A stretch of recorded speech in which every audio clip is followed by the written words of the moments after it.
Halo Sobat Mister, berikut Top 5 sepekan ini. Sejumlah informasi terhangat selama sepekan kami hadirkan dari daerah hingga mancanegara. Pemko Medan menargetkan untuk menurunkan angka stunting. Anggaran sebanyak 198 miliar rupiah akan digelontorkan untuk kegiatan intervensi penurunan stunting terintegrasi. Pemerintah Kota Medan tahun 2022 ini telah menyusun 15 program, 16 kegiatan, dan 29 subkegiatan intervensi penurunan stunting terintegrasi. Program ini dilaksanakan oleh 10 OPD dan 30 kelurahan dengan total pagu sebesar 198 miliar rupiah, termasuk dana kelurahan 1,9 miliar rupiah.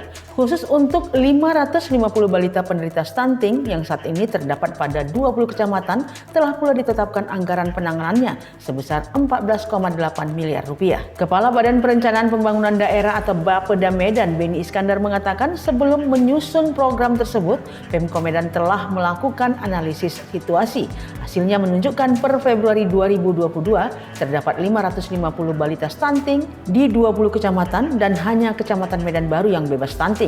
Kecamatan dengan jumlah balita stunting tertinggi yaitu Medan Belawan, Kelurahan Belawan, Pulau Sicanang. Pada tahun 2022 ini terdapat 63 kelurahan yang menjadi lokasi fokus intervensi penurunan stunting.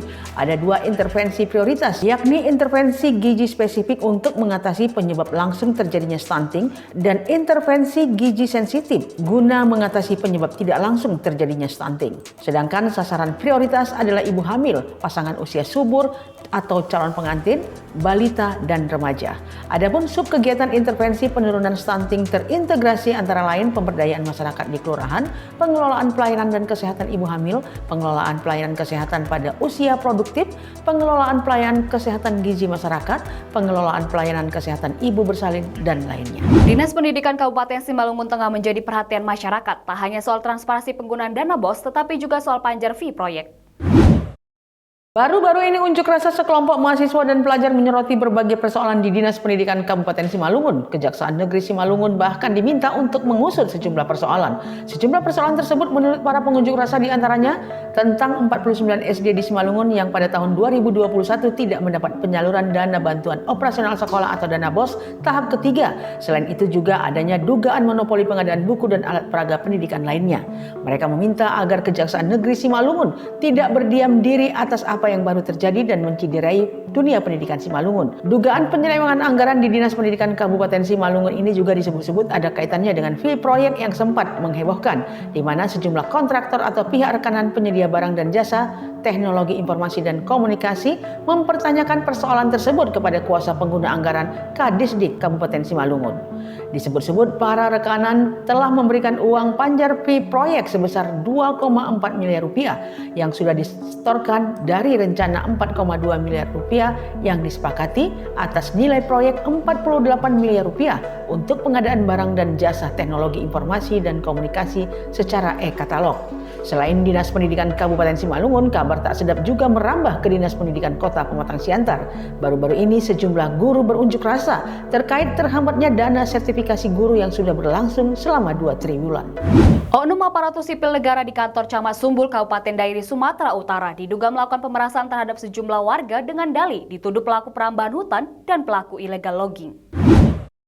Dinas Kehutanan Sumatera Utara melalui petugas unit pelaksana teknis Kesatuan Pengelolaan Hutan atau UPT KPH 15 Kabanjahe menyita puluhan batang kayu olahan sinsau dari kawasan hutan lindung Desa Dolok Tolong, Kecamatan Sumbul, Kabupaten Dairi, Sumatera Utara. Kepala UPT KPH 15 Kabanjahe, Solahuddin Lubis mengatakan, puluhan kayu olahan sinsau dengan ragam ukuran disita petugas dari kawasan hutan Dairi, tepatnya dari kawasan hutan Lai Pondom, Desa Dolok Tolong, Kecamatan Sumbul, Dairi pada Jumat 13 Mei 2022 dan kini sudah diamankan di kantor KPH 15 Kabanjahe. Maraknya aktivitas perambahan dan pengerusakan kawasan hutan membuat Pemkab Dairi melakukan upaya terintegrasi pencegahan dan pemberantasan perambahan hutan di wilayah Kabupaten Dairi.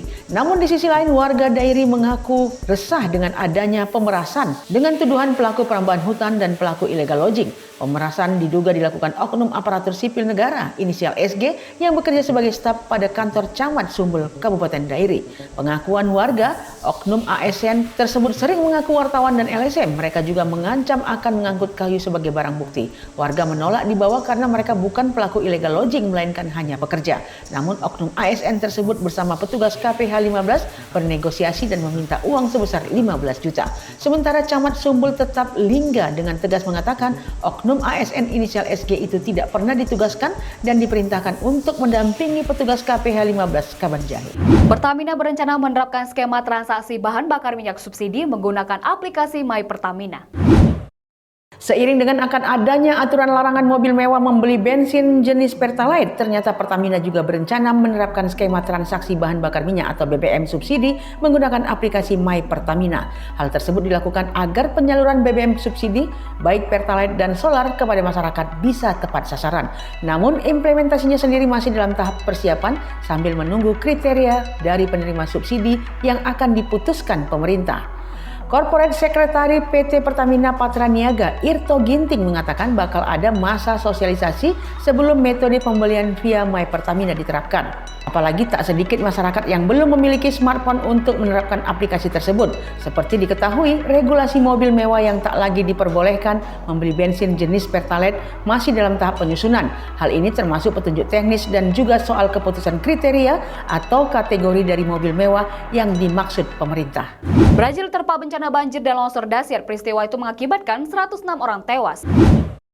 Banjir dipicu intensitas hujan yang tinggi dan tanah longsor terjadi di Brazil. Jumlah korban tewas akibat banjir dan tanah longsor itu mencapai 106 orang. Jumlah korban diperkirakan akan masih terus bertambah. Dikutip dari AFP, kekuatan tanah longsor menghancurkan rumah-rumah di lingkungan termasuk di Jardim Monteverde, sebuah komunitas miskin di luar kota Recife. Penduduk setempat menyamakan gelombang lumpur yang menderu itu dengan tsunami. Tim penyelamat telah menemukan puluhan mayat terkubur setelah banjir menerjang wilayah tersebut akhir pekan lalu. Tim penyelamat hingga saat ini menggunakan anjing yang dilatih untuk mengendus sejumlah orang lainnya yang masih hilang. Sedikitnya 24 kota di Pernambuco telah menyatakan keadaan darurat. Lebih dari 6.000 orang kehilangan rumah atau terpaksa mengungsi. Banjir berwarna coklat menggenangi area yang luas dan bekas luka lumpur di lereng bukit tempat rumah-rumah yang pernah berdiri. Disebutkan, serangkaian banjir dahsyat di Brazil telah menewaskan ratusan orang dalam beberapa bulan terakhir. Para ahli menyebut kondisi ini diperparah dengan perubahan iklim. Demikian Top 5, pastikan Anda mendapatkan informasi terhangat dari kami. Jangan lupa like, comment, and subscribe. Saya Vanessa Marpaung, sampai jumpa.